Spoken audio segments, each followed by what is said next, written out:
Wisp Sports Radio, the voice of women in sport.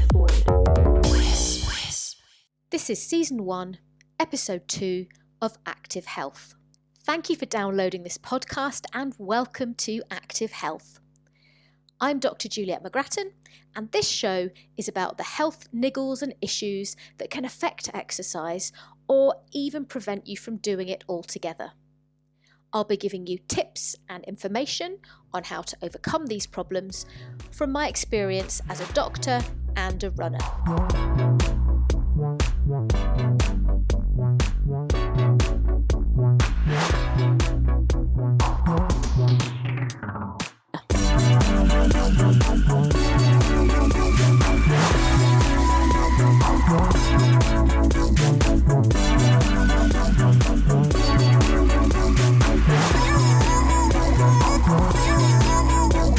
The advice and recommendations in this podcast do not replace your own healthcare professional who knows your personal history. Neither Wisp Sports or Dr. Juliet McGrattan are responsible for individual medical advice. Now, in this episode, I'm talking about blisters. Blisters can be a real pain. They can put you right out of action, but they are a common problem, especially for those of us that lead active lives. Even with the best fitting shoes, we can still sometimes end up with a blister, particularly if our feet or our socks have got wet or, we've gone a bit further than we usually would. So what's the best way to treat blisters? Should we pop them? Should we just cover them up? And ultimately, what can we do to prevent them? Well, first, let's just have a brief think about what blisters actually are, because that can help us to decide what to do with them. The top layer of our skin is called the epidermis, and blisters form in or just under the epidermis when the skin's damaged.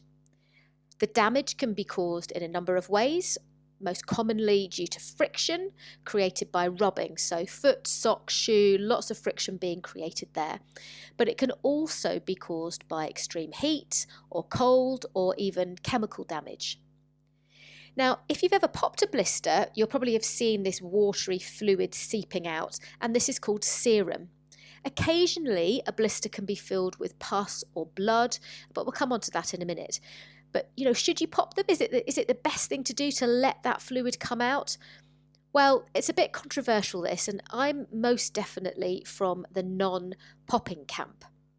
Whilst that skin overlying the blister is intact, the contents of the blister are sterile.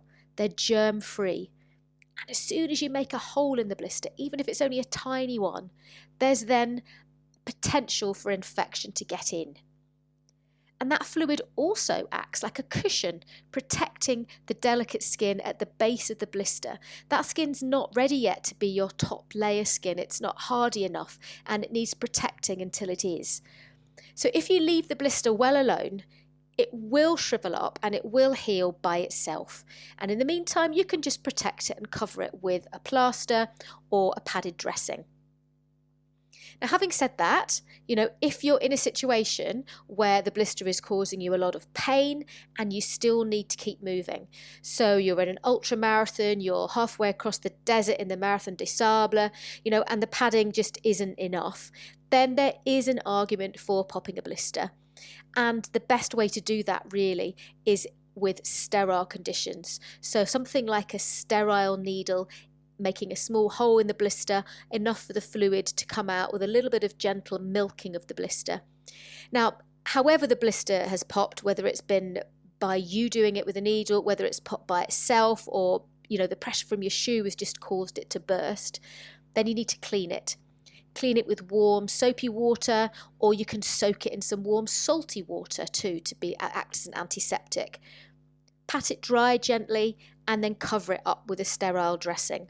And you can buy special hydrocolloid blister dressings for use in this exact situation.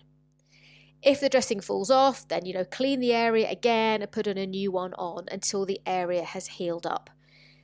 It can take a few weeks, to be honest, for the most severe blisters to heal up, but usually most people are able to get up and active again within a few days. Just a quick word of warning, if the blister is filled with pus, and or you notice that there's redness of the skin spreading out from the blister site to the surrounding skin and it's getting increasingly painful and hot, then your blister may be infected. So in this situation, please see your local nurse or doctor to get their opinion and get their treatment advice. Okay, so we've treated them, but let's go back. How can we stop getting them in the first place? Can we stop them? Can we prevent them forming? You know, some people are lucky, aren't they? And they don't ever seem to get blisters, and other people get them all the time. This can be due to a number of reasons, including our genetics, and we can't change our genetics. And blisters can be annoying and painful, so it's good to know that there are some things that we can do to reduce our chance of getting blisters. So these are my top tips. The first one is to get the right shoes.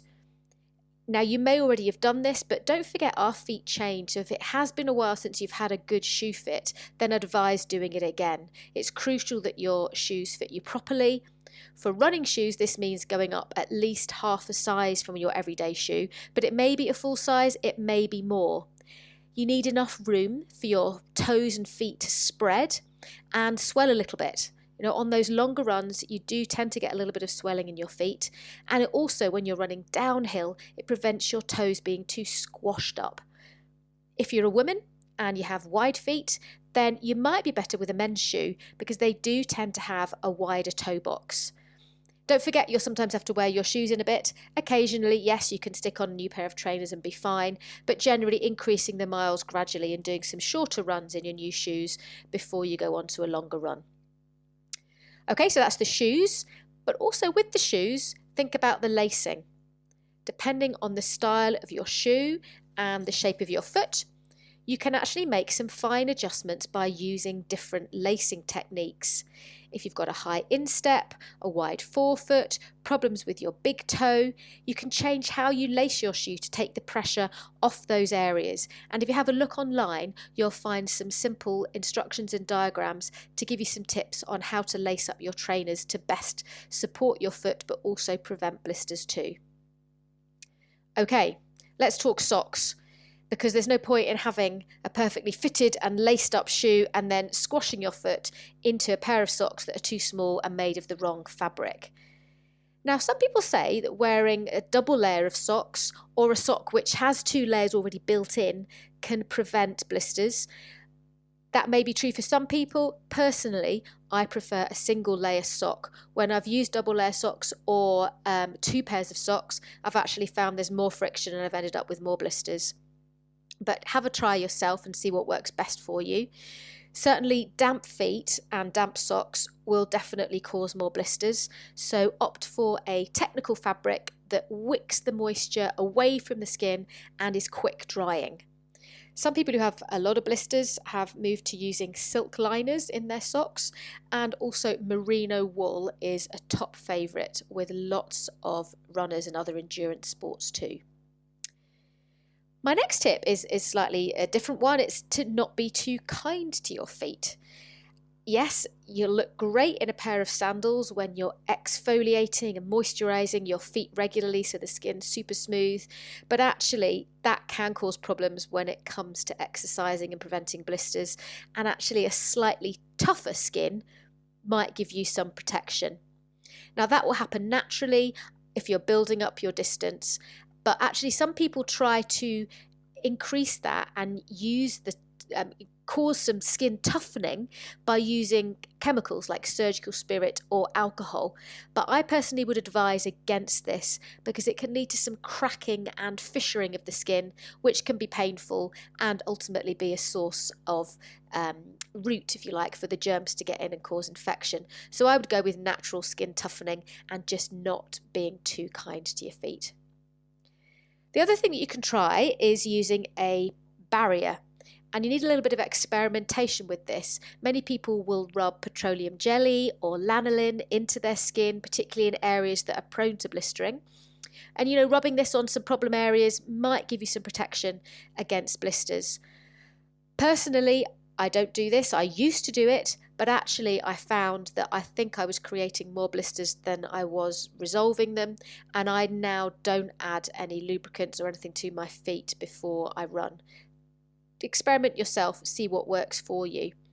I think it was just causing my toes to sort of slide around against each other and causing more friction.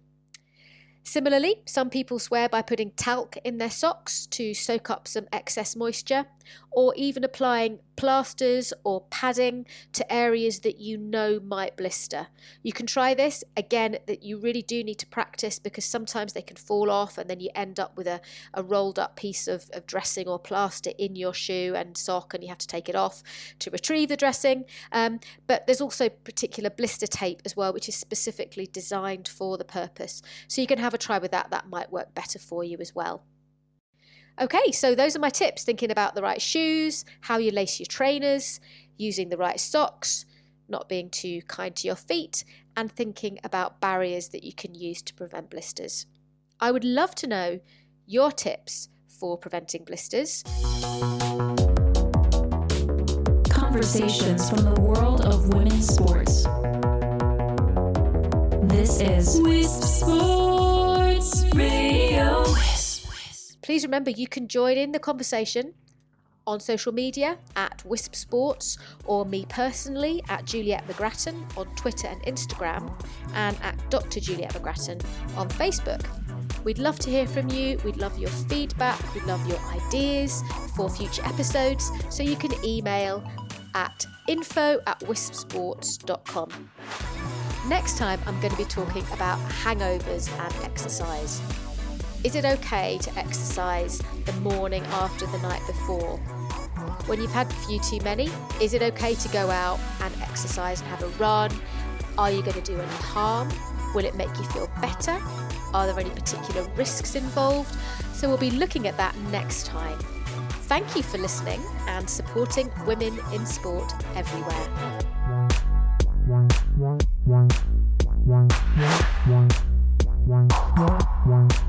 One.